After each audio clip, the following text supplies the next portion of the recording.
Sanda what's your story?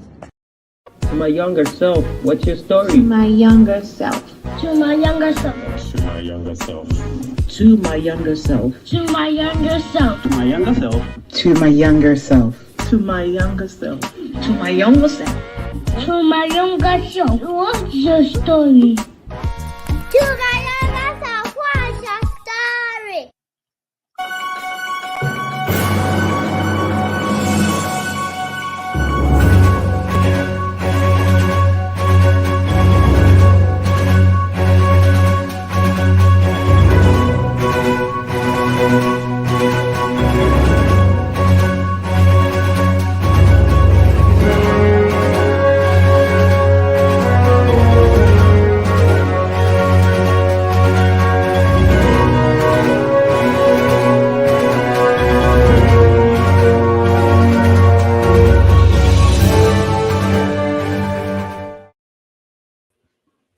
Well, hello there. Good morning. Good morning. How is everybody doing? It is so good to see you. Oops, let us make this camera a little good. Whoa, good morning, Ralia. It is so good to see you from this side. What side is that? Is it cold? I am teasing you. I am teasing you. Good morning, Beverly. It is so good to see you, my dear. I haven't seen you in a while. Thank you for joining us, one of our topmost fans. It is good to see you. Audrey, hi, Prof. It is good to see you. Hello to you. Christabel, how was your holidays? Boy, I missed you. Oh, it is so good to have you back. Listen, before we jump in today, do me a favor and kind of just share the link. If you love your friends and your family, just send them a little link and say there's a great show that is ongoing right now. It is called To My Younger Self. I love that show so much. And then say, just jump on and be a part of the conversation. Okay. Been snowing the whole day. Ha ha ha. I'm laughing at you. Good morning, our esteemed and highly skilled producer. It is good to see you, sir, Mr. Emmanuel Sorgo. Thank you for joining us. I know you never really have time, so today having you here is like incredible. Thank you. Good morning. So a lot of you are probably like, why is she just taking time so early in the show and greeting people individually? Truth be told, I'm kind of stalling a little bit. Our esteemed guest, Umaru Sanda, is actually in an interview at the moment and so has asked us to please give him a few minutes, about 20 minutes or so, and then he's going to join us. It could be less, and so fingers crossed, but it is so good. I haven't interacted with you in a very long time, so I figured what a great opportunity to kind of get to know you a little bit more, talk to you a little bit more, and, just be, whilst we wait for our guest, right? Good morning, Dr. Viv. It is good to see you. Ish, our boss, Move Boss, is here. Richard and Neem, thank you so very much. I am still waiting for my invite to your show. Richard has a business show that is incredible. And Richard, if you can do me a favor and please put a link to your show, an incredible podcast. He interviews a lot of business minds and stuff like that. And I don't know why I am trying to get on that show because I am not a business person. I'm only a storyteller. Yeah, right. It is cold in Florida. Yeah, okay. I absolutely believe you, Doc. I really do. But yesterday was a holiday in the United States, and we all know why. Actually, before I go into all of that, first things first. We have a question of the week. And so I'm going to ask you the question of the week. And of course, I am going to greet you in different languages all across Africa. And then we're going to go into it. Okay. The question of the week is this. And I particularly chose this question. So I have a stack of questions that I got from the store. It's like a conversation starter store type thing. And it has a lot of questions in there. But this one, I dug deep and I found it. And I thought it was so poignant to put it on here today because of our guest, Umaru. The question is very simple. If you were president for 1 week, what would you do? I definitely want to hear from you. Think about it a little bit and put it in the comment section. If you were president for 1 week, it doesn't matter president of what country. For those of you who are Ghanaian, if you were president of Ghana for 1 week. For those of you who are South African, if you were president of South Africa for 1 week. If you live in America, if you're president of the United States for 1 week, and so on and so forth. What would you do different or not different? Basically, what would you do? Right? This was a question that I am also going to be asking our guest once he arrives. Okay. Oh no, Remy Ade, what is too short to do anything? Please tell us. We want to definitely hear from you, okay? All righty. So where are you watching us from? We definitely want to greet you. We want to greet you.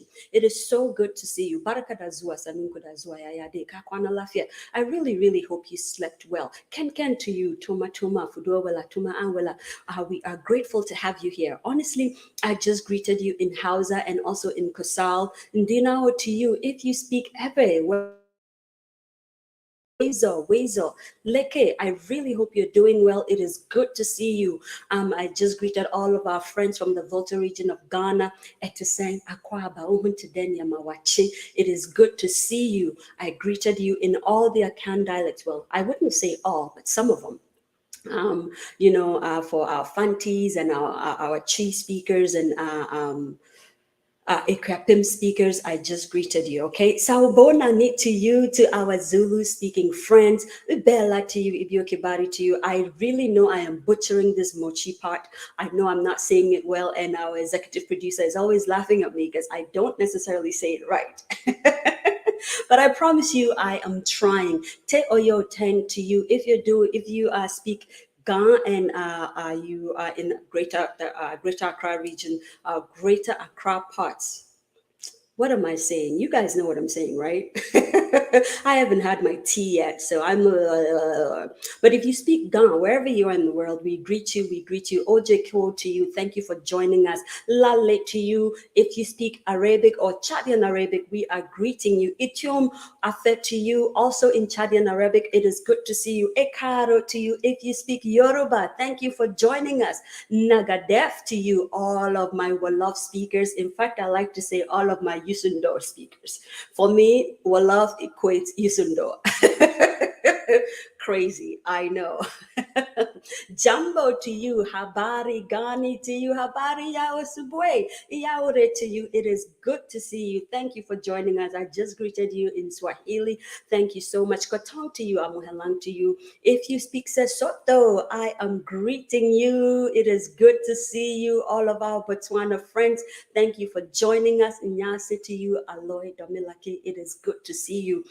I was really hoping our guest would be here today at this time whilst I was actually doing this greeting, because I know he would really know what I'm saying. But Kotoli to you, if you speak Fofoldi and you are Fulani, it is good to see you. Our guest is actually, Fulani, and so I'm very excited to have him on here today. Akeyi to you, if you speak Creole, our Haitian friends, it is good to see you. Bom dia to you, if you speak Portuguese, of course, bonjour.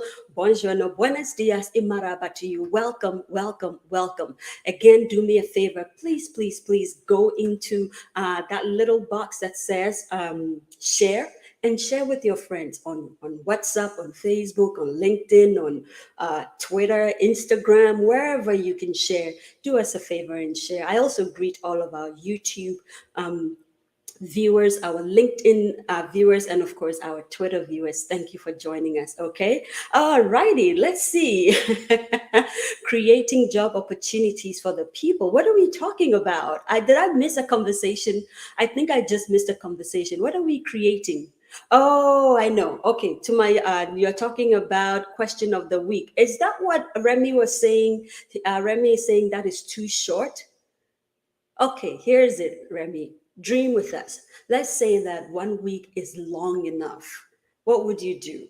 Because obviously in real life, you would have had to kind of settle in because you just won like a great feat. And so now you're settling in, you're choosing your cabinet members and all that. We know 1 week is short. But let's say that this is like magic. Your president, you have the capacity to do anything at any time. You can, just say, I want to create jobs, like Abinay is saying, and then suddenly jobs will pop up and things like that. What would you do, right? In 1 week? That's the question. And I see Richard also put his it's called the Richard Enim Show. Thank you so much, boss. And it's on SoundCloud. It's an incredible show. I've listened to a few of them. And honestly, you do want to get on it, especially if you're business minded. You do not want to miss that show, okay? Abrimpon says, Ndina Milo, yes, it is good to see you. It is good to see you. All right, so whilst we're waiting for Umaru to join us, again, I do apologize on his behalf. I'm gonna be very honest. He has been on it. Okay, he's informing us what's going on. He's saying, this interview is doing this and that, and I will be there. I will be there. He is so in love with this show, and he definitely wants to show up. So please give him a little time. Okay, all right. But yesterday was MLK Day, which is Martin Luther King Day. It's a holiday for most people in America. You get to stay home and kind of, chill with your family. It normally happens on a Monday. And for those of you, there we go. The internet is doing its own thing again, but it's okay. We're gonna keep rolling. We're gonna keep rolling. For those of you who don't know who MLK is, he's this great. For me, when I think about MLK, he is the greatest orator in my book. Not the greatest, but one of the greatest. Because in my book, honestly, Kwame Nkrumah is the greatest orator.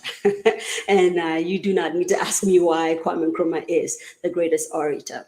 But Martin had a speech called I Have a Dream. And in I Have a Dream, he talks about some things that kind of remind me of what Kwame Nkrumah was dreaming for Africa and Ghana, for that matter.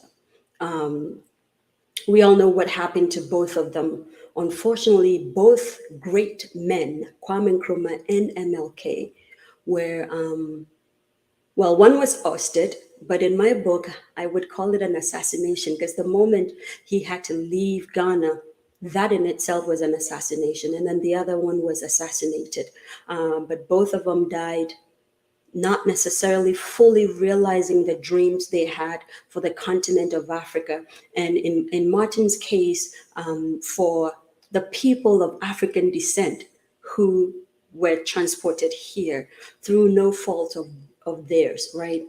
And so I've been really thinking about the similarities and what could have been done different and not done different and all those things. I have a few videos that I wanted to play just so you could see what I meant. And it's so interesting how the speeches are so different and so vast and yet so the same.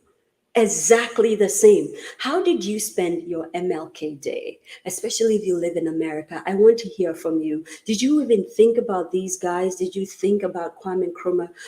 For the Nigerians, did you think about the person that kind of brought you into independence?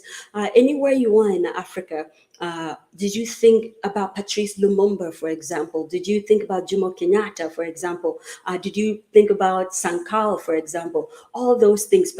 So I'm just asking, did you think about these people? It kind of makes sense that when you think about MLK, you're thinking about the people that liberated you, your country also, right? So here is a speech. I was actually trying to find one of the speeches that really gets me in my feelings. And it's like, Ghana, your beloved country is free forever. But for some reason, I couldn't find that on YouTube. And I hope it's because I really didn't search, or I didn't have time to search really well, and not that we didn't have all the footage and that it's not there any longer. But this speech still does it for me. And this is by Kwame Nkrumah. It's very, very short, about 40-something seconds. And here you go. Is ready to fight his own battle and show that after all, the black man is capable of managing his own affairs.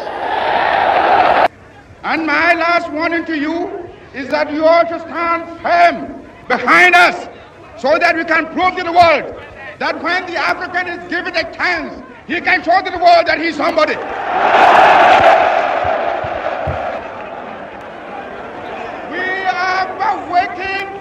We shall no more go back to sleep anymore. We are going to demonstrate to the world, to the other nations, young as we are, that we are prepared to lay our own foundation.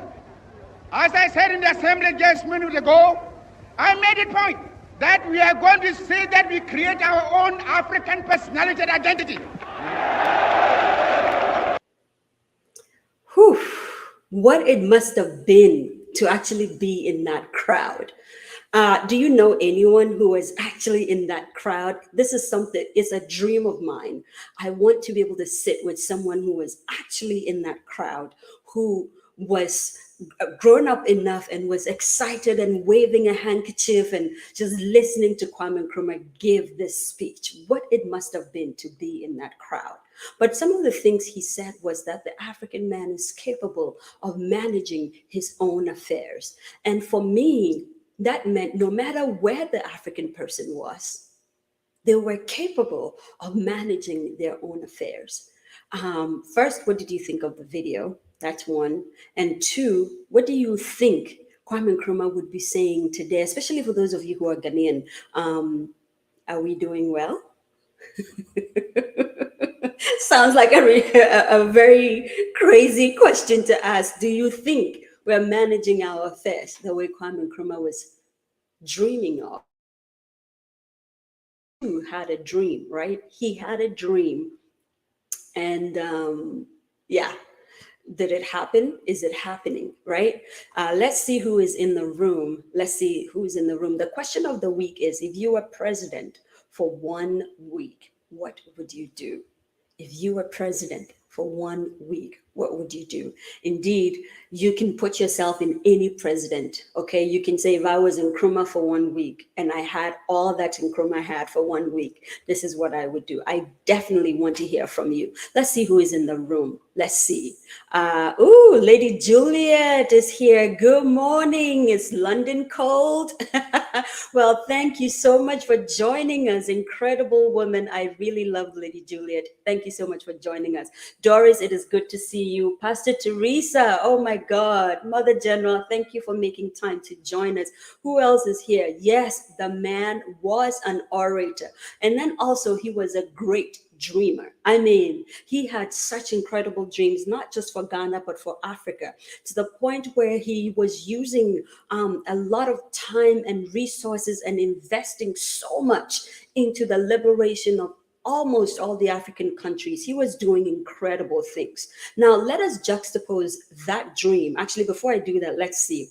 The toils, sweat, tears, and labors of our fathers. That's the song, right? Of our labor, something, something, something. Does anyone know that the lyrics of that song? La, la, la, la, la, la, la. The Black man is capable of handling his own affairs. Again, I want to ask, is this something that we're proving that we can do? Because back then, the Black man really was capable of handling their own affairs. We all saw it. It's possible to do it. And I don't know what country you're from, but for the country that I come from in Ghana, it seems to me as though our leaders are telling us that the Black man may not. And I'm not going to finish that sentence because it just doesn't sit right with me. And I'm not going to finish that sentence, but that's what it's feeling like. And that's what it's seeming like. So what was it that Nkrumah and his cronies did right? And even then, people thought they weren't doing the right thing, right? Anyway, Seti says, honestly speaking, I didn't think much about MLK himself, but I did think about his I Have a Dream speech. It motivated me and made me think about how my dreams can be fully realized, no matter what the obstacles are/were. What a powerful point to make. What a powerful point to make. That no matter what's going on, as long as you can dream. Again, I'm juxtaposing that speech on the Kwame Nkrumah speech. Kwame Nkrumah didn't necessarily say, I have a dream. In fact, I do believe he said that though. In one of the speeches, he definitely said that. He used that line, I have a dream, right? It was a big dream for a country, but it was also an individual dream for individuals. I have a dream that I can build roads so that people can get to work on time. I have a dream that I can build a dam and water would flow into people's taps in Africa. He made so many dreams possible. What is the dream that you've been trying to air at, to chip at, one tiny event or step at a time, that you think it's not working? You know, anyway, our producer here says, my late dad, Mansour, was at the polo ground. He talked very, oh, man. See, if I could, like, this is to answer last 2 weeks question. If you could go anywhere in the world, where would you go? I think I have to change my answer. I think I want to be at the polo grounds, just to be part of that fever and frenzy and excitement and waving a hanky and saying, finally, look where we are. He talked very fondly of that, of what that period of time was like. I believe every African must have been walking with their head held high, like, look what we have done. Now, the sad, or the flip coin of it, is the fact that we didn't even have cause to wait for somebody to actually give us what we now call independence. Truth is, we were independent to begin with. It was our own land. How did it? I do not want to go there. Christabel says, Zoe, you are about to open a can of worms with these questions. Necessary questions. They're necessary questions. They're questions we have to ask. Even if we can't do anything about them yet, we have to ask these questions. We have to.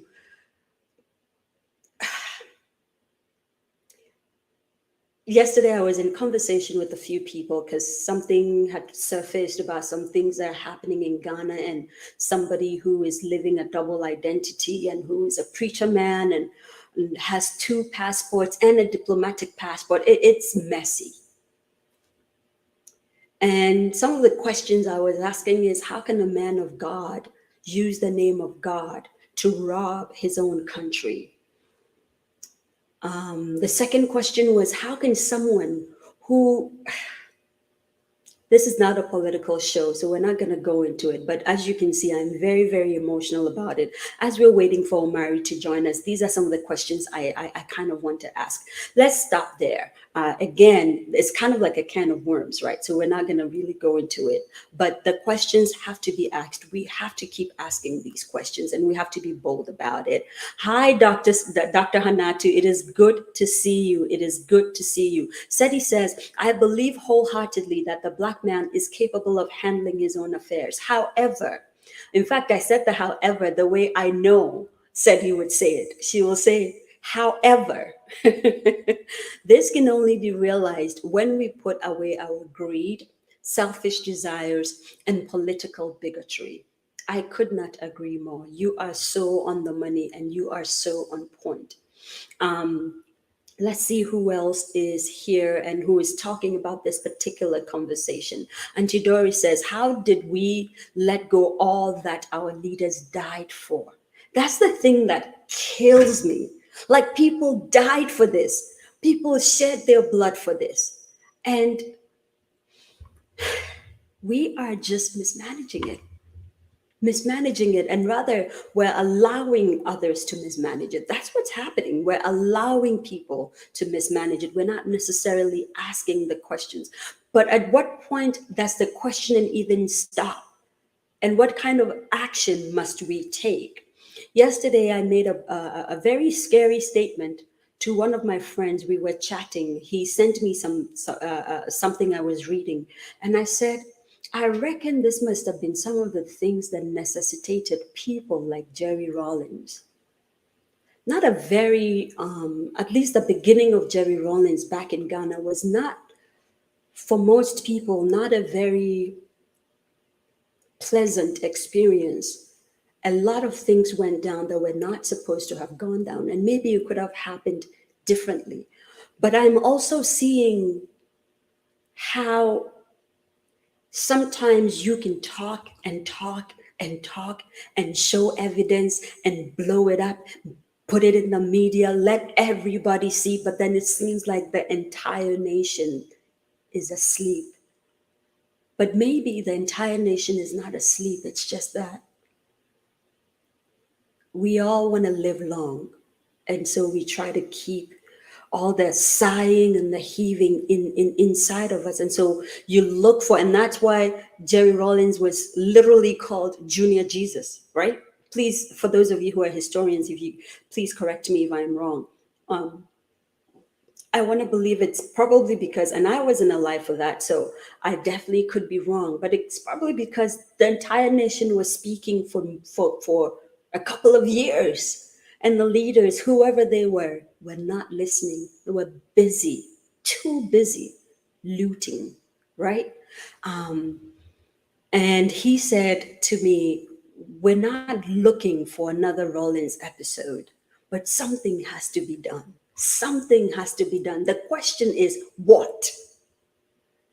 Because obviously talking has not helped. Threats of impeachment and resignations and all kinds of things have not helped. And honestly, I am really, really talking about the country Ghana, because that's the only one that I truly know what's really happening. Of course, I catch glimpses here and there about other things happening in Africa, but Ghana is where I mainly get a lot of news from. And it kind of makes you wonder, are we due for another radical shakeup? Let's put it that way, a radical shakeup. And normally when radical shakeups happen, 50% of the people will say that was great. And 50% of the people would say that was the most the country of Ghana. But we definitely do need a reset as Africans and also as Ghanaians. Again, I can only speak to Ghana. And Christabel says, I agree, we need to have these conversations, even though it is a difficult conversation to discuss. It is. And as you can see, I am really trying to keep it kosher and really trying to not ruffle any feathers, because listen, we all have homes in Ghana, right? And we want to be careful what we're saying, but I think the youth, and no, let me not say the youth, because this is an all-inclusive problem or situation. I think somebody with a conscience has to come up. It feels like lately when somebody says they're in politics in Africa, it is not for the MLK type of I have a dream. It is not for the collective good. Or even if it was for the collective good, then it really was for the collective good of they and their family. And we're looking for people who have the collective good of the people in their hearts, like Kwame Nkrumah and Sankara and so on and so forth. Let's see who else is contributing to the conversation. And I will definitely will play another video of MLK very shortly. And if you just joined us, the show is To My Younger Self. And today you have a talking head, which is me. And anyone who knows me would know that I love to talk. So this is, as our executive producer puts it very aptly, a divine opportunity for Zoe to talk and talk and talk and talk. But we are waiting for our guest, who is Umaru Sanda Amadu. And he is actually stuck in an interview, and he will join us very, very shortly. And so I decided to take the opportunity and kind of, talk. And MLK Day was yesterday in America. So I'm just talking about MLK and kind of putting him alongside Kwame Nkrumah and his speech on Independence Day and all the other speeches he had during the OAU days and stuff like that, and kind of just discussing it. And we also have a question of the week for you. Let me pull it up. Question of the week is very simple, but also very calculated, right? Here it is. If you were president for 1 week, what would you do? Please, I want you to dream far. I'm not hearing anything though. Seriously, please, guys, let's jump into this conversation, okay? And while you're at it, please share the link, okay? Share and tell your friends that Zoe is talking today. She's being a talking head today. All right, let's see who is here. Musiani, oh my God. Chale, how are you? Oh man, I miss you, dude. I miss you. Man, this guy and I used to have such incredible conversations. Musiani is from Zambia, and he went to film school with us in Ghana. And man, we had incredible conversations. I am still waiting and, of course, dreaming for the day that you join us onto my younger self, representing Zambia. Whoop, whoop, whoop. What does Musiani say? He says, I feel there is a big disconnect between the generation that fought for independence and the current one. We don't know what it is like to fight for people. We're conditioned to fight for self. That is very, very true. And honestly, as a Christian, this kind of also, it's hard to say, but I have to say it. We have allowed charismatic teaching to instill a sense of individuality or individualism in us. And I know that's not the intention of the Bible, but the interpretation of it has allowed this to happen.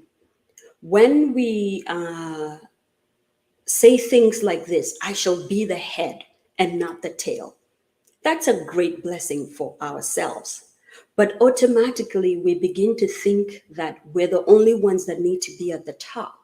We forget that there really can be enough room at the top for all of us if we just redefine that thought and say being at the top doesn't mean that others have to be at the bottom.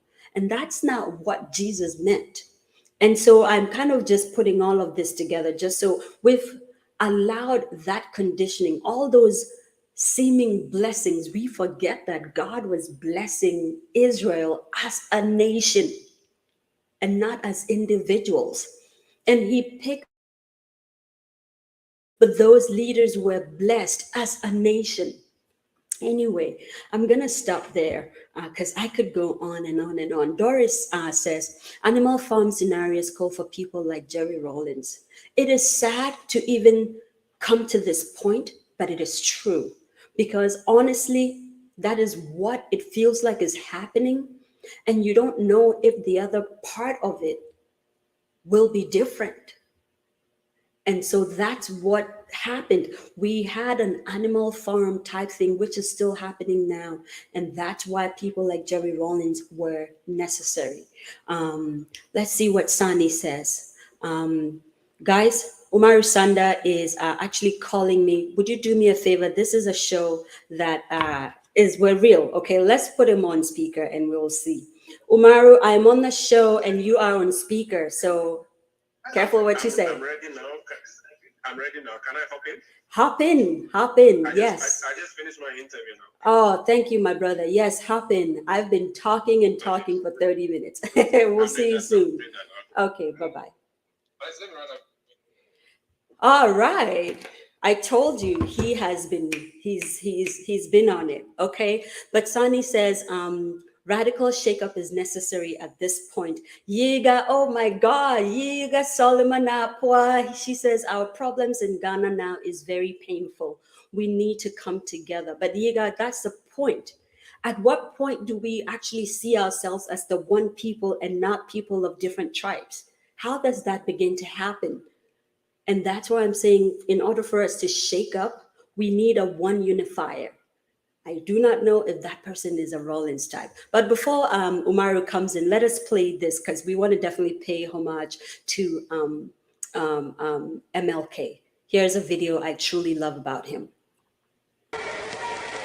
In what will go down in history as the greatest demonstration for freedom in the history of our nation.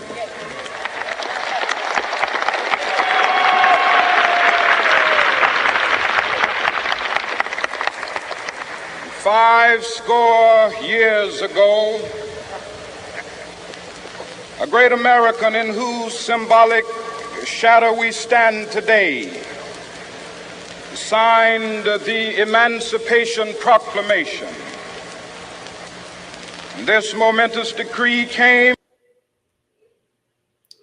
I'm kind of sad. I wish we had gotten more of that video, but here is the I Have a Dream one. This nation will rise up and live out the true meaning of its creed. We hold these truths to be self-evident, that all men are created equal.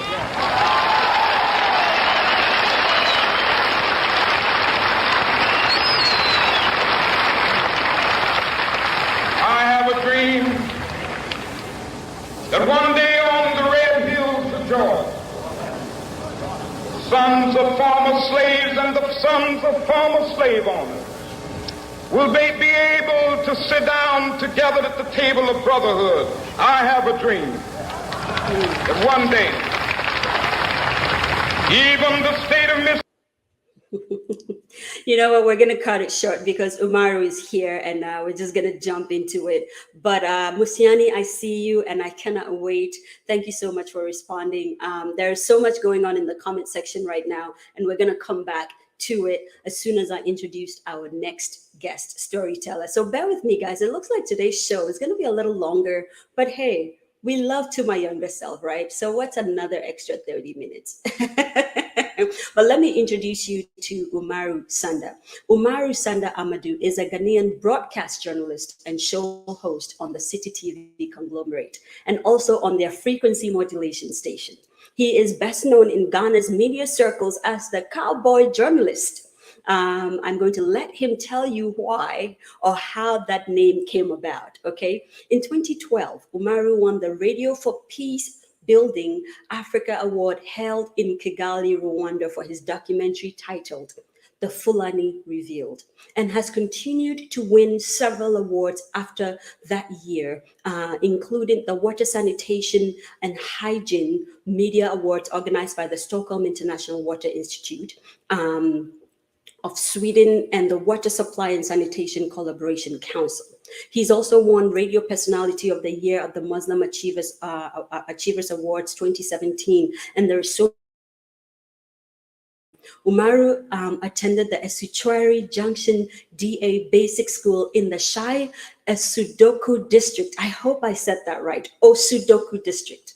And then he went on to Tema Secondary School and then on to Ghana Institute of Journalism, my alma mater also. In media parlance, he anchors major news bulletins, including Eyewitness News on radio and City Newsroom on TV. He also anchors the weekly personality-driven discussion show Face to Face on City TV. He is married with 2 lovely children. There is so many accolades I want to give this young man. One, because I am extremely proud of him. I cannot, it's like I have a child and I'm just proud. You can see it on my face.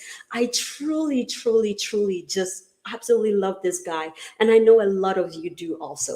Ladies and gentlemen, he has just come out of an interview. He is driving and he still said, I will be on the show. That is a show of character. Please do me a big favor and let us welcome Umaru Sanda Amadu onto the show in a big To My Younger Self fashion, like we always do. Ladies and gentlemen, Umaru, how are you?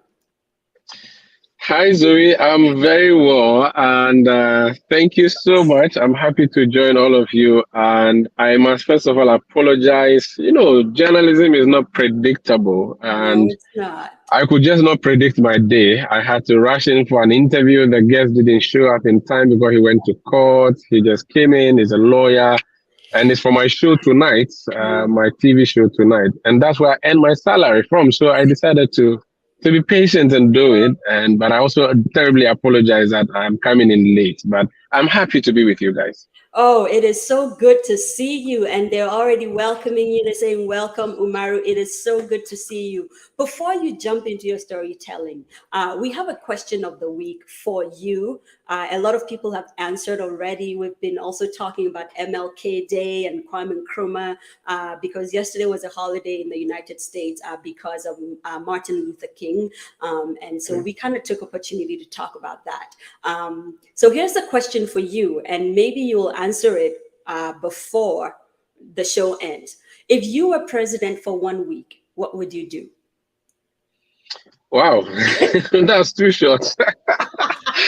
I think in Ghana, the first thing I want to fix is sanitation. I just think that should be very easy to do. Wow. Because you see, if people are indisciplined in Ghana or in Accra and they come to New York and they don't throw their garbage, why? Is it that when they fly inside the aeroplane, something changes in their mind? No, No. nothing. It's just that when they get there, they know that it is not right to do it. But over here, you are not bothered, so you can throw litter about. First of all, there are no bins for you to put your litter in, even if you wanted to put it in. Let's fix just that one, and so that we don't have a smelly city that would lead to all the health hazards that we record. That for me fixed sanitation. And when Akufo-Addo became president and he said he was going to make Accra the cleanest city, I was excited because I'm a WASH ambassador, water, sanitation, and hygiene. I believe in the SDG Goal 6, Sustainable Development Goal, which talks about water and sanitation and hygiene. And I think that's something we should fix as a third world country, if you like. And it will solve a lot of our problems. When he said he was going to make Accra the cleanest city, I was happy because I've been to Kigali and I saw how clean that city was in 2012. I even wrote an article on it, and I couldn't believe there were no hawkers, there was no sachet water, nothing. There was no plastics. I think it's something we should do here. And if you gave me a job for a week, that's what I would fix. And you know what a great job that would be, because after that week, I do believe then we would just continue it and then it would go on and on and on. But a couple of people in the comment section were saying, man, that is too short. And I told them, just dream. Well, it's really too short. Right. But yeah, I mean, for now, it's a hypothetical issue. We'll see. Wow. Okay, so before Umaru goes into his storytelling, I am so glad that he actually just answered this question before, because there's one video that I pulled up about Umaru. I saw that news article when it first happened. And that's when I started to get very enamored with Umaru. And I thought, what an incredible journalist this guy is. Like his instinct, Can I play the video first, just so you make up your mind about it? It's about 3 minutes. I'm wondering what video that is, but I wait to see. You're going to see it, and you're going to say, oh my God, Zoe. But one of my favorites, definitely hands down, from Umaru. Here you go. And it's doing Room today. I'm coming to you from the Spintex Road in Accra. My name is Umaru Sanda Amadu. Now, when you hear Spintex Road or Spintex, and if anyone tells you they live on the Spintex Road or at Spintex, you imagine that they live in a very plush environment. Indeed, it is what has become the characteristics of Spintex Road or living in Spintex. Indeed, there are huge mansions here, buildings that look so classic, and that people live here. Indeed, it is not far from Sakumono, Tema, along the motorway, and so it's indeed considered as a rich area. But what you may not know driving past this road is that just by the road is a sprawling community, a huge community built on, guess what? Kiosk. Come with me.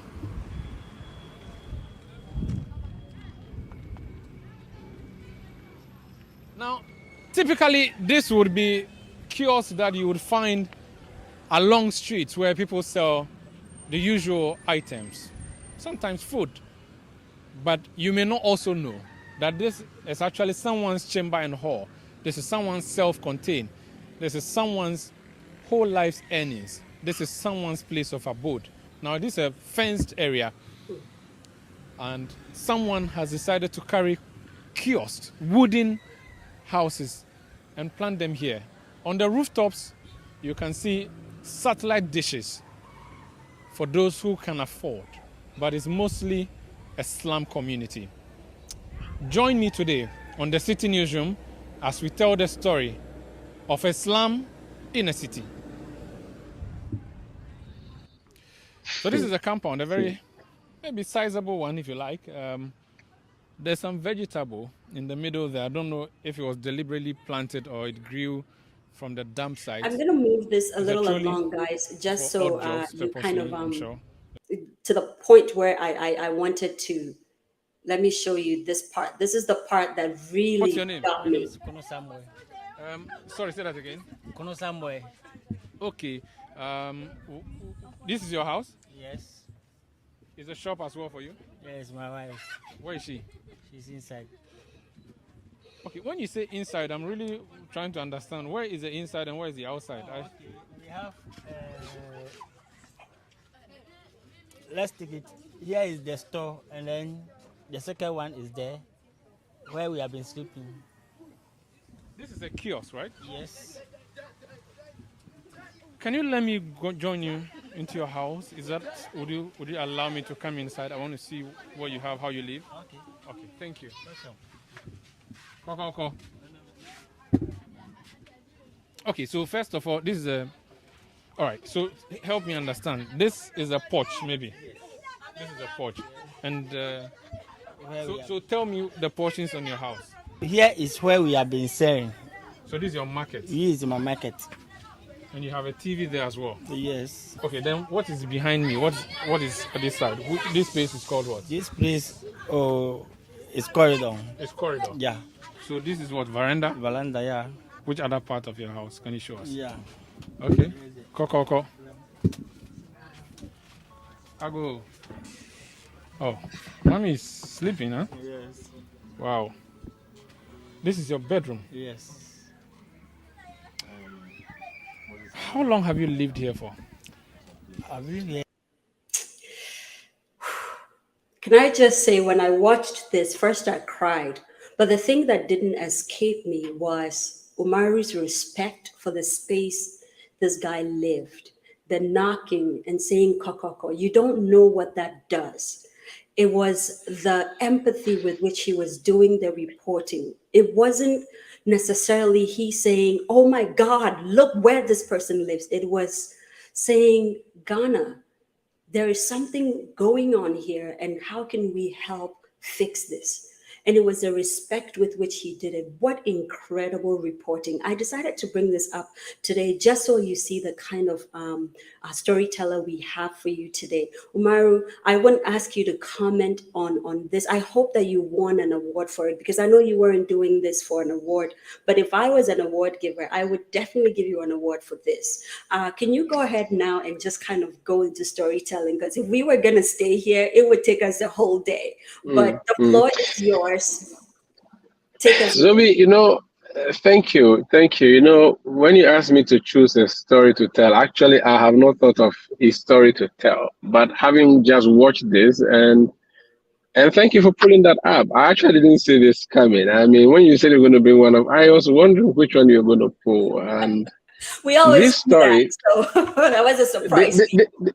This story, I mean, listen, my dad and mom were living in so we call it chamber and hall, but I don't really like to call it that. It's a two-room that is connected. That's what my father's master built for my father. So there's a bedroom and then the hall. What do you all mean? The children. So my father worked for someone for 40 years as a herdsman, taking care of his cattle. I had an interaction with some students in the United States, and they asked me, why are you called a cowboy journalist? Are you from Texas? I'm like, no, this is not a Texas kind of cowboy. So I'm a Fulani by ethnicity. We are an ethnic group that does a lot of cattle herding. So we are seen to be the people who have the experience in cattle herding. So in 1976, I think, my dad took up a job to herd cattle for someone in the village where I was born, called Asuchari Junction. And that man built a single room with a hall for my parents. We have 14 children that were born. Oh my God. I am the last born, but I didn't come to meet 7. So 7 died before I came. So I'm essentially the last born of 7, but there were several other children before me. All of these were in one single room, the hall, and my parents then were in the bedroom. So that kiosk that I went to see actually resonates with my life growing up. We didn't have an extra room. We had 2 rooms for the whole household, and we could get visitors coming in. My parents had grandchildren and great-grandchildren, because my dad is 78, my mom is 73. So, and they have 14 children, but 7 surviving.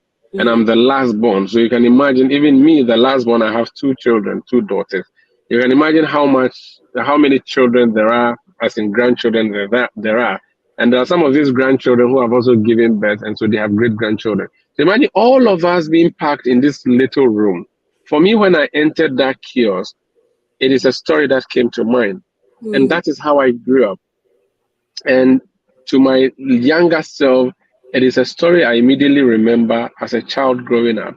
There was no motivation, there was no hope whatsoever.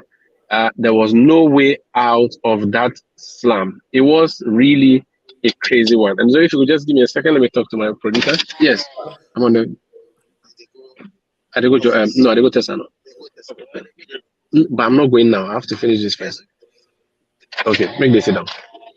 So I really have to apologize for that. I'm with my team, and so I have to. It was very natural. I like that. This is to my younger self is easy. We're not. Yeah.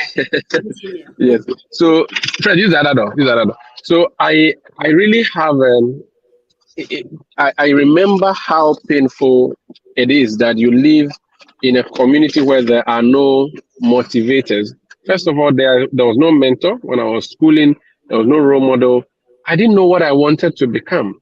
I wasn't planning to be a journalist. I didn't even know what journalism was. I wanted to be a pilot because in my village growing up, the planes used to fly overhead, and I loved the sight of aeroplanes and aircraft. And from the first day I learned the word pilot, I wanted to be a pilot. And I thought, yeah, make it clear. But when I found out that mathematics was required for being a pilot, I abandoned ship and became a journalist. I did not have role models growing up. And for me, now that is what I go up doing, giving people the mentorship that they need, the guidance, which I lacked so much as a young person. Because choosing my senior high schools was by accident, if you like. They just give us a book and you choose the one that you want. And I chose them simply because of the niceness of the names that I saw, not because I knew what programs they offered. I chose to read general arts because the teachers told me that if you don't like mathematics, you like reading, you go for general arts. So those are the things. I didn't have any guidance. None of my siblings had gone to school before me, and not my parents. They haven't also gone to school before me. So I was essentially driving blind, and God has brought me this far. Wow.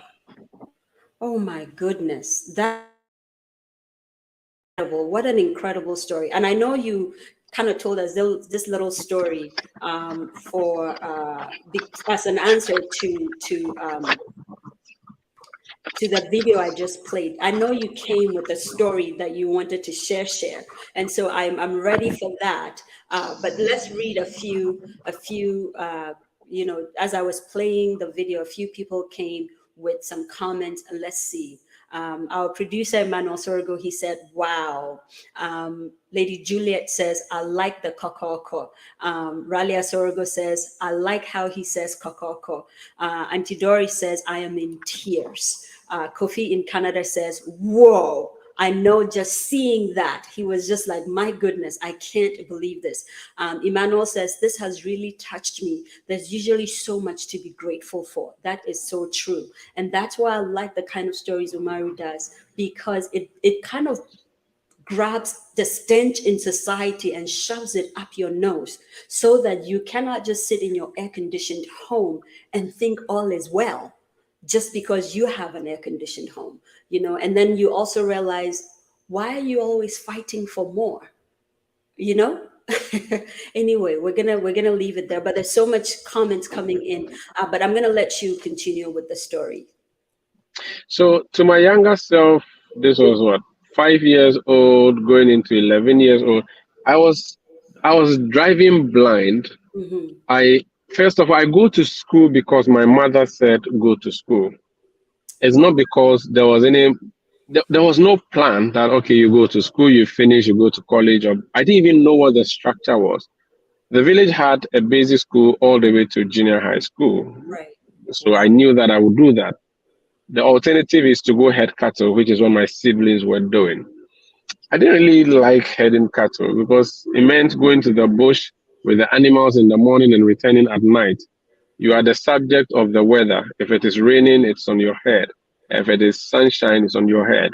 There are snakes and reptiles, there are scorpions, and we do this barefoot, you know. And and it was fun. There was a fun side of it. For instance, we used to hunt game, and the favorite sport was you had dogs and you chase rabbits and catch them in the wild, and you go to the roadside and sell them. This was what we did as children growing up. And I think I was in junior high school too. That would be my early teens. We had caught a rabbit, went to the roadside to sell it. And there's this car. So usually what we do is that when the cars are passing, we just raise it up, and then the drivers who are interested will slow down and they bargain and buy. There's a man called Albert who pulled up in his green Golf. I still remember the color of that car because I heard him speaking on the telephone. At the time, mobile phones were not many. This was 2002, 2003, thereabout. And I heard him speaking to someone on the phone and say, "Oh no, I'm driving the green Golf," you know, which means that he has more than one car. Now, when this guy stopped to bargain for the rabbit, the English I spoke at the time impressed him so much that he asked me, "What are you doing in this bush?" I'm like, "Oh, that's our house. Our house is in the bush there, but we're just here selling, you know, rabbits." And he said, "Are you schooling?" I said to him, "Yeah, I'm junior high school." Then he said, "Okay, listen, you sound so brilliant," and I cannot make this up. He said, "You sound so brilliant. I think there's a future for you. My name is Albert. I am going to the Volta region. I just stopped to buy this so that when I go home, I have my wife cook it for me. However, I plan to support you when you finish your junior high school into senior high school." Then Albert gave me his phone number. I mean, my whole village, there was not a telephone to begin with. Wow. I had never seen a phone before. We didn't even have a telephone booth. So he mentioned the number. I think we managed to write it on a scrap of paper.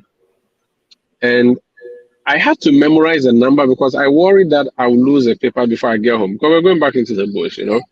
So I memorized that number, and up to now, that number is in my head. Wow. Now, this Albert guy, since 2002, I have not seen him till date. I do call him. When I went to secondary school, I told him, "Hey, I am the boy who was selling the rabbit, who you ran into, blah, blah, blah. I've made it to secondary school. I'm in Temasco. Maybe you should come and visit me one day. You should bring me maybe money or upkeep or even food, or just come and see me. I am doing well. You predicted that, or you prophesied something was going to happen." This guy never showed up. Up to now, I have his number saved on my phone. I have it off head anyway. I don't even need to save it. And I can rattle it now, except that I don't think I should mention his number on a public platform. Now, I'm saying this because I believe we should motivate children. We should guide children. What Albert did that day was good. Yes. He became human. He wanted to help me, but he stopped. I thought that if he had driven to my school and just said hello, I didn't need his money or anything. It's not like I was rich. I was poor. But even if he brought me 10 CDs, I would have appreciated. In fact, my parents would be happy that someone saw their child and wanted to give them guide. Imagine if that guy had gone to my parents and told them, "Listen, we found your son in the bush. He's very smart. Make sure he doesn't remain here." My parents would have insisted that let's push this boy. But he never did. And that's one thing that saddens me today. And it's something I remember. I don't know how to take it, but I think Albert has not treated me well. Or maybe Albert's failure to show up pushed me to go further still. I don't know. Wow. And it's just something that I want to say to anybody here who is dealing with young people, that young people don't forget. If you give the person a candy, they would remember. Yes. If you promise them, please deliver, because if you fail, they'll remember. I remember that story from 2002, which is what, 14, 15 years ago.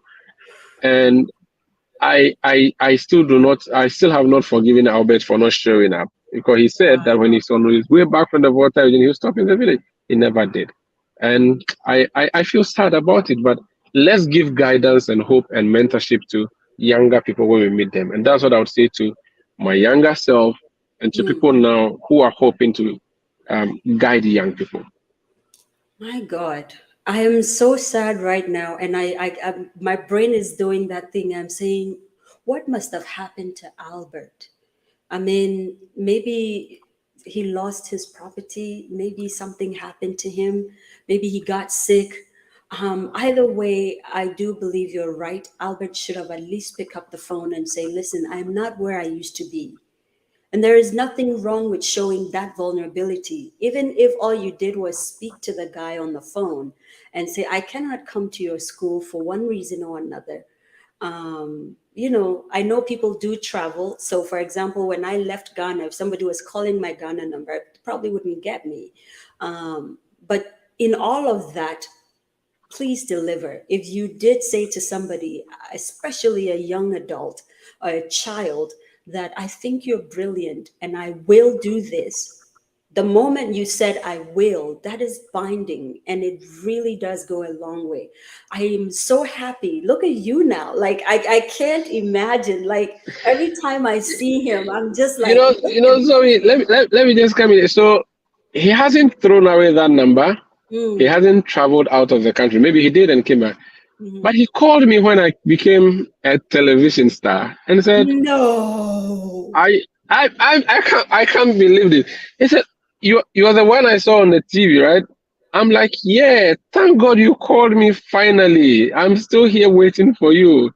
And he said, don't worry, I'll come and visit you. I'm wondering why he's lying to me as an adult. I'm an adult now. He doesn't need to tell me a lie. But he still did that. His number is still active. And I could call him now, and I'm sure he may pick up. And I don't know, but I don't plan to. I've always been wondering why he did what he did to me and why he just disappeared. I honestly think, well, God has his ways, and so you cannot really tamper it. But I thought that if he came, he would have guided me on what career Path, yeah. Uh-oh, the internet is doing its thing on Umaru's side, but until he comes back on, I want to believe Umaru was saying he could have guided him in what career path to take. Again, even if it was not monetary help, there could have been a mentorship thing that happened, like a conversation. "Oh, I'm about to do this. What do you think?"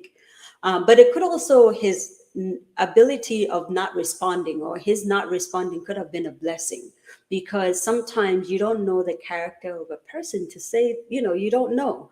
That could have been God protecting Umaru from something. We do not know.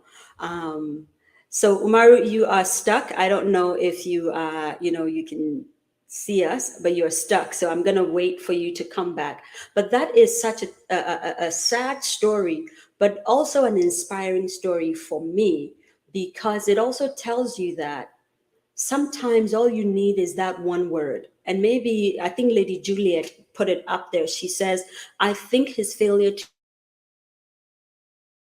he did what he was supposed to do, inspire confidence in you," which is very, very true. He just kind of said, "You're so brilliant." And sometimes that's all we need to hear, because if you are in an environment where nobody necessarily sees that you're great, but kind of you're trudging along, you're kind of reading because you love to read and all that, but nobody is actually saying you are so brilliant. All Albert had to do was say you are brilliant. And maybe he didn't have to add the part where, "Hey, here's my number, call me." He did anyway, and that's okay. But I think Albert still did his job. Umaru, whenever you can still come on. Emmanuel says Albert is late on Angel. Well, that answers the question there. Umaru did say he still lives, and they've gotten to, yes, or maybe Albert definitely accomplished his mission. Let's see. Bix's Elsie says Albert's role may simply have been to shine a little spark of possibility into your period of blind driving, which is very, very true. And Rain says, yeah, may we be that person to make the difference. There's so many comments coming in. Sharon says you should ask Albert why he did not follow through. See, there's a thing.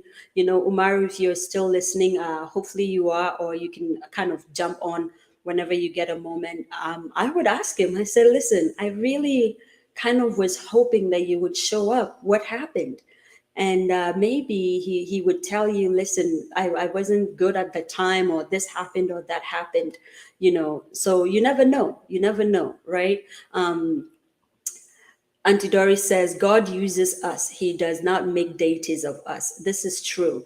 Umaru is back. Umaru, you're welcome back. I know the internet in Ghana, dear Chale. Anyway, it's all good. Thank you. Apologies once again. No problem. No problem. Yeah. This time I don't blame. It's not the internet. It was a heat. My phone was overheating, but I just put it on the steering wheel. I was talking to you, and then the phone decided to shut down because apparently I didn't even see that coming. Apologies. Is it an iPhone? No, it's a Samsung. I've not reached iPhone level yet. Oh, please. No. The reason why I asked you that is because the iPhone actually shuts down. It would tell you. You would get the message that says this phone is overheated. It's shutting down, and then it will shut down. That's what this one just did too. It's a Samsung. It just shut down, and it said you can't open anything. Hold on. Right. So I had to put it by the air conditioner. Apologies. I'm back. It's all good. But so we had Sharon made a comment that I thought we should bring up to you. So Sharon says you should ask Albert why he did not follow through. And I thought that's a great idea. Yeah, I would ask him. I'd say, why didn't you show up that time? When you said you maybe I would invite him to dinner. Yes, you should. And interview him. Maybe I should bring him on my show and interview him. No, please don't. And let him know that he broke me. He broke me. I mean, he destroyed my future by returning or just coming. I don't think he destroyed your future. I think that a lot of people have also said it here. Let's see. I'm trying to pull a few of them up. Some people are saying, for example, I agree, he had a role, but I wish he could have put a face to the name, Seasons. Okay, that's all good. But a lot of people are saying maybe his main role was to just give you that one word of encouragement, which was, you're brilliant. Because maybe perhaps where you were, you loved to read, you were brilliant in your own, but you never heard another person actually say, wow, Umaru, you're great. And so his role is probably just to say, man, you're so good. And for kids, because we absorb information like sponges, you took that and look what you're doing now.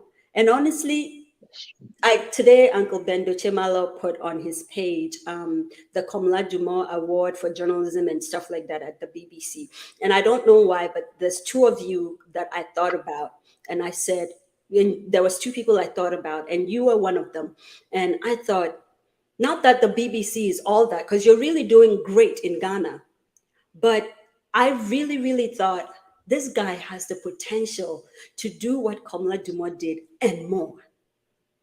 And you can. Thank you. So he did not destroy your life, in my opinion. I think Albert spurred you on and made you. And it's funny how you didn't even want to be a journalist. You didn't even know what journalism was.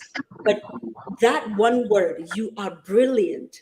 You speak very well. And with that being said, here's another little video that I thought I should probably play, just so you guys can see what I'm talking about. His speaking and creating. Here we go. Let me pull it up. But the comments are blowing up. I wish I could probably pull it up. Let's see. Zoe, are cleaning up my closet today. Oh, this one is a very small one. This is when you used to do Politico, and I don't know if you still do Politico, but no, wow, that was my first attempt at TV. I'm sure I look so horrible. Please. No, you don't. You really look good. But here's the thing. This was, guys, just think about it. This was his first attempt at TV. No one can convince me that Umaru was not meant to be doing this. Okay. Here you go. Here you go, guys. Days to election 2016, and Politicos is here to serve you everything political as far as elections are concerned. You are welcome to Politicos on City TV with me, Umaru Sanda Amadu. This week, alongside looking at the Electoral Commission and the deletion of the names of NHIS card registrants, among other issues, we'll also be talking about Sani Abacha, the former leader, the late leader of Nigeria. Apparently, he gave some money to President Rawlings at the time, who was ruling Ghana in the 90s. That money at the time was disputed because the amount was 5 million. New information revealed suggests it's 2 million. Should we be asking questions of our former head of state, Jerry John Rawlings? That and more here on Politicos on City TV. He said, "This was my first attempt at TV." Did you see that? It was seamless. It was Oh, God. rattling off of his brain. Guys, please. You know, a lot of people are saying on here, let's see, Professor So, Audrey. let me just say something about that. So I loved radio, or I love radio, and that's how I became a journalist. Now, as a cowboy, I always held my small radio set with me in the bush, and the other cowboys would be like, "You're not a serious herdsman. You're concentrating on listening to the radio instead of taking care of your animals." But I'm like, "No, I love what's happening." Okay, so my friend one day comes and says, "You know what? The way you love radio, you can be a journalist. So go to a school called GIJ and become a journalist." And that's how I became a journalist. Now, I love radio. I love listening to the radio and being on the radio. I didn't like the TV for a reason. I grew up poor, and I know that if you're on TV, everybody would know you. You'd have to be changing your clothes every day, and you can't be sitting in choo, which is commercial transport. You have to have your own car. I mean, I didn't have all of that, and there was no way I'm going to sit in choo and be, "Oh, is that not the guy on television, celebrity, blah, blah." I have nothing. I'm boarding choo with them, or I'm queuing at the Wache joint or Kinke joint, and I'm constantly wearing the same shirt on TV. So I said, "You know what? Don't go on TV. Be on radio. That way you can even come in a boxer short. Nobody will know that this guy has one shirt, because radio, you only hear you, they don't Only see hear you." you, But right? this was my poor mind thinking back in the day. But now I'm loving TV. People see me in town like, "Hey, I'm enjoying the fans. It's fun." He says he's enjoying the fans. It's so incredible. By the way, I'm still mad at you. Yesterday, he was at a kinky joint, and he thought it was prudent to tell me he's going to get kinky. That was not cool. I'm not happy about that. I promise to send you a photo just to satisfy you. I am so glad you didn't. But you know, man, the conversation is going. It's going. Let's see. I saw a comment here. Kofi Chisa says Albert's main mission was to stir up the gift in you and trigger the resting bullet with ish. Some people can write English with blue fire, which he did. His other voluntary duty was to help and guide you, but his main mission was accomplished. I have to say, I do agree.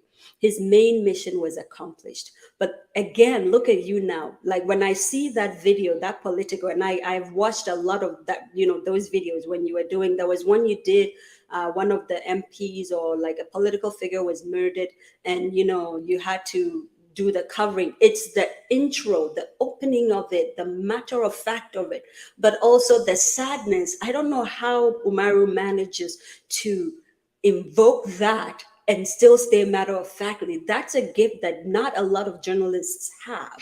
You know what I mean? So honestly, I do believe Albert did accomplish his mission, and who knows if he had gone further, who knows, you may have gone in another direction that wasn't meant to be another. I may have become a pilot. And crashed the plane. You may have, exactly. You never know, right? I'm still not happy I didn't become a pilot though, because I would love to sit in the cockpit one day, maybe even as a passenger. That's my dream now. So if you have any pilot friend, tell them I want to sit by them for a ride. Next time you're traveling to, you know, a European country or, you know, this side of the world, just go up to the pilot and introduce yourself and say, can I just come? Maybe he doesn't know me. Maybe he doesn't know me, and you just say, "And so what? Go and sit down. Go back to your economy." And I'm saying, I'm sorry. And then I'll go back to my economy. They will.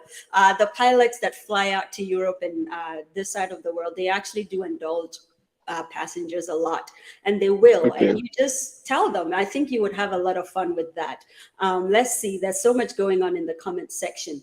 Wow. Jane is here. She says, great show. 1 Corinthians 3:6-9. Some plant, some water. Only God makes things grow. And oh my God, how powerful that is. Maybe Albert's role was just to plant. I think what everyone is trying to tell you is Albert did his role and kind of let him go. It's all good. If you invite him to dinner, just say, thank you so much, Albert, for planting that one seed that I am brilliant. And Thank then you. I everything will do else, so. yeah, everything else you let it go. And if he happens to bring it up, you just let Albert know it's okay because it worked out. I'm here and there is so much more to do. You know what I mean? You just never know. Ralia Sorogo, who absolutely loves you, by the way, she says, enjoy the fans. Why? Well, the fans nice sometimes, but sometimes too in some way. Yeah, you know, when you're a TV personality, Mhm. everybody knows you and they expect you to know them back. So what I do is I end up smiling to everybody, but sometimes it becomes uncomfortable. I can't go to my fufu base and just go and sit and eat my fufu without someone coming to ask for a selfie or coming to try and debate me on something I've done on radio or discuss some issue Oh, or ask for my number.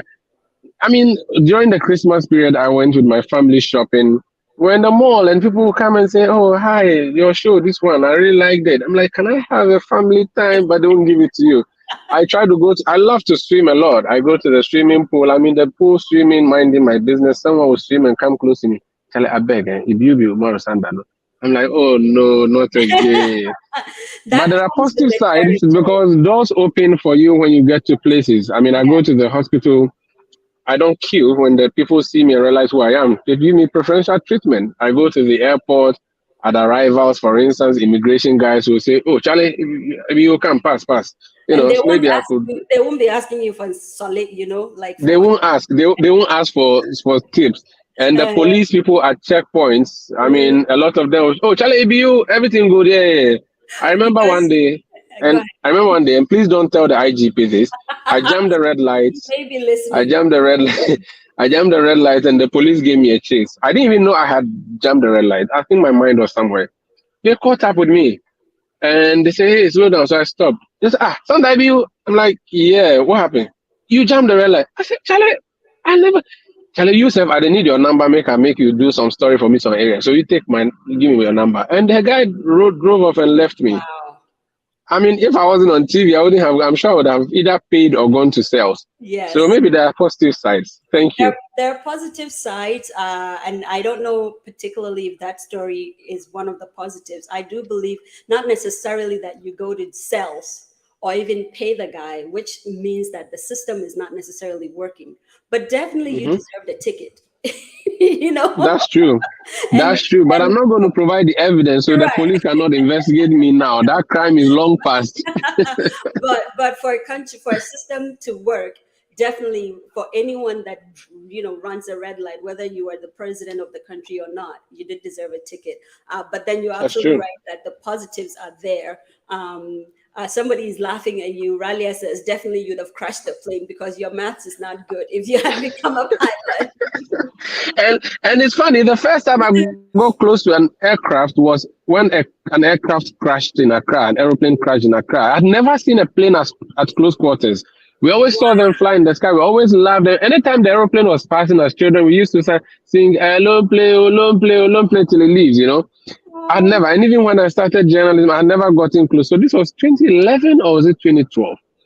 I was going home from work and then I received news that an airplane had crashed at 37 Military Hospital. I mean, 37 Elwak area. Mhm. I was the first journalist to get to the site. And forgive me, viewers and listeners, but I took 5 minutes to first of all soak in a live airplane into my body before I then went into the job of doing a reporting. 'Cause I was seeing an aircraft for the first time. Can you imagine? I had to celebrate it. I worshipped it, even though people had died. 11 people or 9 people died. It's such a sad thing because the aircraft overshot the runway and hit a moving trotro and killed people. Oh, yeah. But before I could even call my office and say, "Guys, I'm here, put me on for the report," I just was, Took it I in. just, I just wanted to soak in the aeroplane. I mean, I was seeing an aircraft for the first time. And it's sad that we are discussing crashing an aircraft, and I just thought I should bring that. The first crash aircraft I saw was a crashed one. Maybe that would have been my pilot career. No. No, we definitely do not want that. But the moment you said that, I thought about Ibrahim Mahama and what he's doing in Tamale, Hmm. because there's Hmm. so many people who haven't seen an aircraft before. And can you imagine, like you grew up to be an adult, You were an adult man at the time because you were reporting as a journalist. Before Yeah. you actually got the chance to see an airplane, nobody even, kind of in Ghana, no one tells you, listen, you can actually go to the airport and kind of stand around and see it from afar. No one tells you that's something you can do. And so you don't think you can do it. And so Ibrahim Mahama, I know you watch sometimes. Again, we do want to say thank you, because there's so many Yeah. young children, especially in the northern parts of Ghana, who do not get to see what an airplane even looks like. Sometimes they don't even get to see it fly, depending on what It's true. village you're in. And so, It's true. and I like that you said, we used to say hello plane. That one, I think, is everybody, no matter what your social status was. We just We like will do that. it. Yeah. But let me just confess now that even now in this my adult life, there are times I park close to the airport just to watch the aircraft land and take off. I Oh, wow. still it's still something that I cannot grow out of, even though I had flown a number of times. But I still love to. Sometimes I just park by just watching them land. For me, I think it's a miracle that I can't even explain, that a heavy metal will just lift off the ground that way.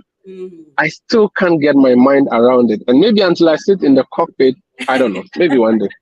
And I think the moment you do that, you will fall even deeper in love, and then you might begin to collect airplane artifacts.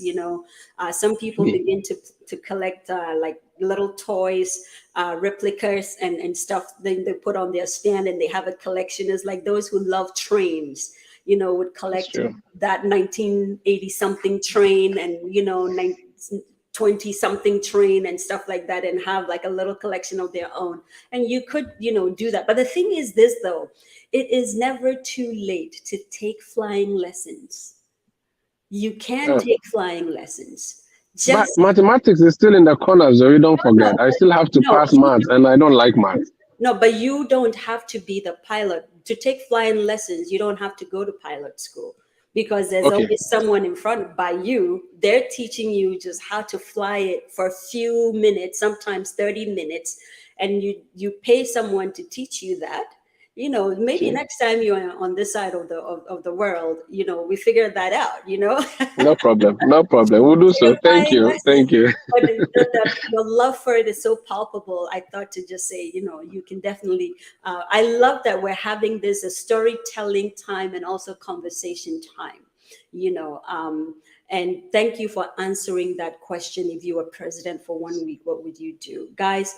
As we think about MLK, as we think about Kwame Nkrumah, as we think about George Sankal. No, his name was not George. Was his name George? I have an uncle called George. That's why. But as we think about Burkina Faso, Sankal, as we think about Thomas Sankara. Thank you, Sankara. As we think about Patrice Lumumba, and all these greats, let us remember that we want the best for the community as a whole, not just for us. And that's why I love this guy so much, because in as much as he grew up the way he grew up, and he told you just a little bit of it, look what he's doing. He's still shedding a light and challenging the status quo. Like when I watch him on Face to Face, when I watch him just going at it with some politicians, I go, yes, lean into them and ask them those questions. We cannot stop asking the questions. Journalist like Umaru is, but we should keep asking the questions. Umaru, I don't know if you have other stories to tell. Oh, there we go. Listen, producers are on it. They're like, Zoe, it's Thomas Sankara. Stop showing that little ignorance you've got going there. George Sankara is fine. It's okay. Yeah, no. But I do have an uncle called George Sankal, not Sankara, and I always get it mixed up. Yeah. But guys, it's been such a lovely time. Today we've gone definitely past our time, and we're just grateful, Mari, that you made time for us. I know you have to go because you have other shows to prepare for, and your producers are probably— I'm going on radio. Yes, and they're probably looking at you like, man, this guy, what's going on here? But our executive producer says, Thomas Sankara quote, Comrades, there is no true social revolution without the liberation of women. Aish. He who feeds you controls you. Imperialism is a system of exploitation that occurs not only in the brutal form of those who come with guns to conquer territory. Our revolution is not a public speaking tournament. Mr. Producer, I I think we will not go into this today, because then I don't know what Umaru would do, so we're not we'll just read it and we'll go back. But our line producer, Elsie, says, would love to have Umaru back. I think what we would do is, when we have Umaru back, it's probably not going to be on a Tuesday, because Tuesdays are one of his very busy days. And so when we have Umaru back, hopefully in a year or so, or a couple of months down the road, we would have to ask permission from our audience. Can we make it a Wednesday or a Thursday or whatever day it's easier for Umaru, so he can actually be seated and be comfortable, and then we can have a good conversation. And hopefully that would happen, right? Give me a thumbs up if you think we can shift the days, because I know our days here are very, we're on it. Listen, I'm not going to do the usual closing, because today we've taken a lot of time, and I think I need some water also. But Umaru, thank you for joining us. And actually, this show was episode produced by Kemi, and Kemi is here. We want to say thank you to Kemi. Kemi definitely did the introduction and kind of gave out numbers, and then we started parlaying to be able to get Umaru on the show. And so, Kemi, we want to say thank you to you. And we should have thought about it. We normally give credit where credit is due, and we should have put it up there as episode producer. But now everybody knows, right? Thank you so much for joining us. I know that you are busy, Kemi, so thank you for taking time to join us. Listen, for those of you who would join us next week, we have Kofi Chisa back. This incredible storyteller. Okay, this will be his third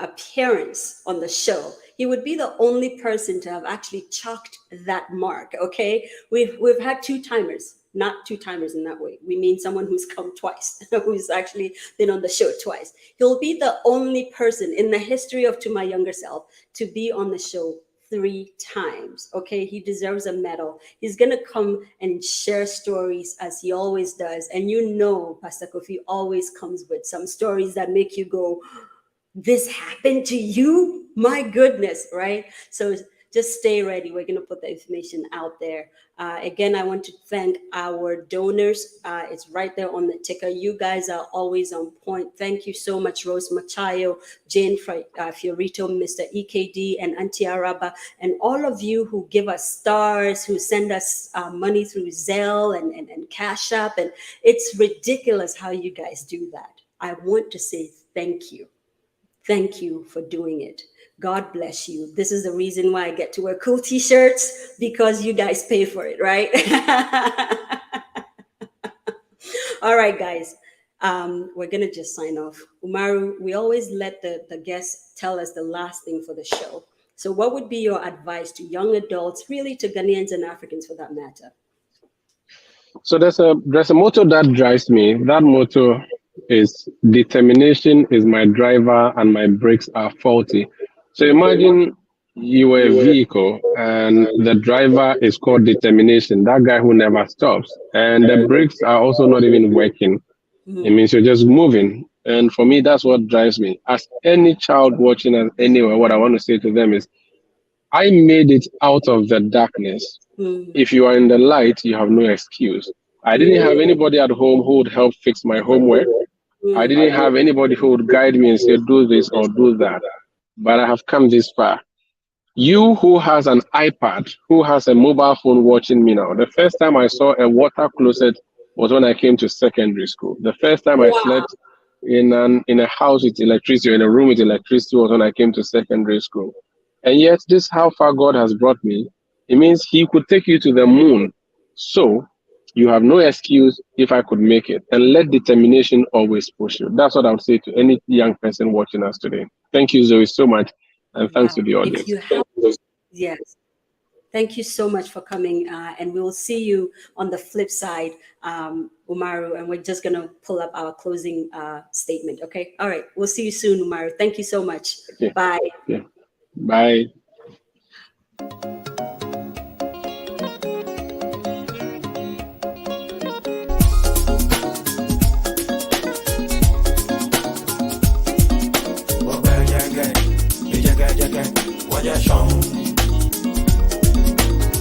Wagwajaga, Ejagajaga, Wajashon. Wagwajaga, Ejagajaga, Wajashon. Wagwajaga, Ejagajaga, Wajashon. Kaja Israel, Kaba Egypt, Kaja Ethiopia, Kaja Sudan, Wajashon. Kaja Ikushima, Wanime Kona, Me Wajashon. So Timbuktu, Ghana, Mali, Sumanguru, Wajashon. Wagwajaga,